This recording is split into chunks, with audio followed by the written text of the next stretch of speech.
अस्सलाम वालेकुम जी नाज़रीन, उम्मीद है कि आप सब खैरियत से होंगे। मैं हूं इंजीनियर मोहम्मद यूसुफ और आप सब देख रहे हैं माइनिंग इनसाइट यूट्यूब चैनल। माड़ी एनर्जीज़ जो कि फॉर्मरली माड़ी पेट्रोलियम कंपनी लिमिटेड था, वो अब तेज़ी से मिनरल सेक्टर में बढ़ रहा है। यानी ऑयल एंड गैस के अलावा भी माइनिंग इंडस्ट्री में वो तेज़ी से बढ़ रहा है। माड़ी मिनरल्स ने कौन सी माइनिंग कंपनी बनाई है और कितनी लीज़ें ले ली हैं, और वो कौन सी दो नई लीज़ें हैं जिसमें उसने जॉइंट वेंचर किया है, ये इन्फॉर्मेशन हम आज के इस सेशन में जानेंगे। आपसे गुजारिश है कि वीडियो एंड तक देखिएगा, और अगर आप चैनल पर नए हैं या आपने अभी तक चैनल सब्सक्राइब नहीं किया तो आपसे रिक्वेस्ट होगी कि चैनल सब्सक्राइब कर लीजिएगा और बेल आइकन प्रेस कर लीजिएगा ताकि आपको रेगुलर वीडियोस मिलती रहे।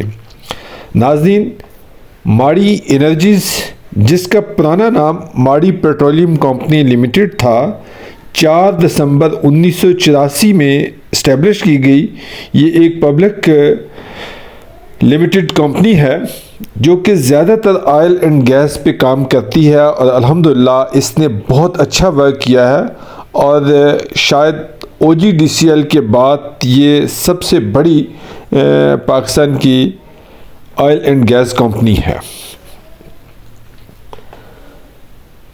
अब माड़ी पेट्रोलियम कंपनी का नाम चेंज करके माड़ी एनर्जीज़ रख दिया गया है, और उसकी एक सब्सिडरी है माड़ी मिनरल्स,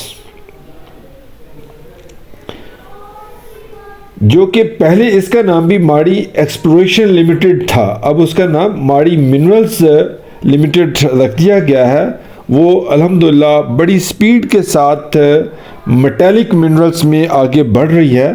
ख़ास तौर पर चागी में उन्होंने काफ़ी सारी लीज़ें अप्लाई की हैं, एक्सप्लोरेशन लाइसेंस लिए हैं। अभी रिसेंटली, यानी कि ये आज की न्यूज़ है कि माड़ी मिनरल्स ने बलूचिस्तान में एक जेवी के ज़रिए से 2 माइनिंग लीज़ों यानी EL 302 और EL 303 के 25% शेयर एक्वायर कर लिए हैं। और ये जेवी है IRS माइनिंग लिमिटेड और RSB लिमिटेड और Balochistan mineral resource limited BMRL। 3 कंपनियां ऑलरेडी हैं और चौथी कंपनी माड़ी मिनरल्स लिमिटेड शामिल हो गई। तो ये 4 कंपनियों के अब शेयर होल्डर्स हैं, जिसमें माड़ी मिनरल्स के 25% शेयर हैं, तो शायद बाकी 3 कंपनीज के भी 25 और 25% शेयर हों। एक्सपेक्टेड है, लेकिन जो कंफर्म है माड़ी मिनरल्स के 25% शेयर हैं। तो ये बहुत अच्छी और खुश आइन बात है। इससे पहले भी माड़ी मिनरल्स ने बलूचिस्तान में काफ़ी एरियाज़ एक्वायर किए हैं। लास्ट मंथ में उन्होंने कोहे सुल्तान माइनिंग कंपनी लिमिटेड यानी KMCL के साथ जेवी किया, जो कि ऑलरेडी एक जेवी में है SDM की और MCC की, और उन्होंने उसके कोहे सुल्तान माइनिंग कंपनी के 5% शेयर ख़रीदे।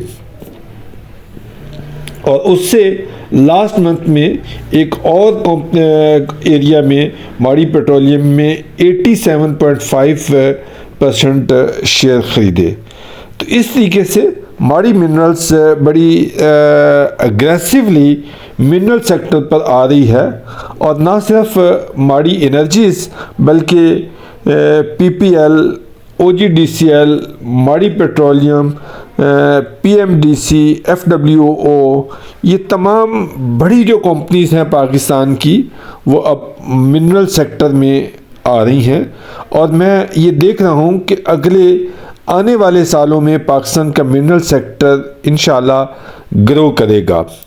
इससे पहले बड़ी कंपनियों ने मिनरल सेक्टर में इन्वेस्टमेंट नहीं की थी। छोटी कंपनियां या इंडिविजुअल लेवल्स के लोगों ने इसके ऊपर काम किया, लेकिन माइनिंग चूंकि एक बड़ी इन्वेस्टमेंट का बिजनेस है, ये छोटी इन्वेस्टमेंट का काम नहीं है।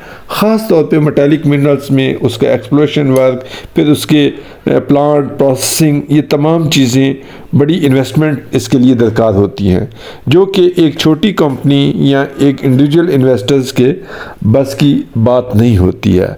मैं आज भी ये बात कहता हूँ और अमूमन हर वीडियो में मैं इस बात का इजहार करता हूँ कि अगर पाकिस्तान में लॉ एंड ऑर्डर की सिचुएशन बेहतर हो जाए और इलेक्ट्रिसिटी सस्ती हो जाए तो पाकिस्तान को तरक्की करने से कोई नहीं रोक सकेगा। हमारा ये मिनरल सेक्टर उससे ग्रो करेगा। अगर लॉ एंड ऑर्डर की सिक्योरिटी की सिचुएशन बेहतर होती है तो हमारा माइनिंग सेक्टर ग्रो करेगा, और अगर उसके साथ साथ हमारी इलेक्ट्रिसिटी के रेट्स कम होते हैं तो हमारी प्रोसेसिंग इंडस्ट्री ग्रो करेगी। और अगर ये दोनों सेक्टर ग्रो करते हैं तो इससे बहुत बड़ी मुआशी और एक्टिविटी स्टार्ट होंगी, मुल्क तरक्की करेगा, लोगों को रोज़गार मिलेगा। तो मैं इंशाअल्लाह ये तवक्को रखता हूँ या मुझे उम्मीद है कि आने वाले सालों में पाकिस्तान इंशाअल्लाह तरक्की करेगा। आपसे गुजारिश होगी कि इस वीडियो को दूसरों तक ज़रूर शेयर कीजिएगा। चैनल पर नए हैं तो चैनल सब्सक्राइब कीजिएगा, बेल आइकन प्रेस कीजिएगा ताकि आपको रेगुलर वीडियोस मिलती रहें।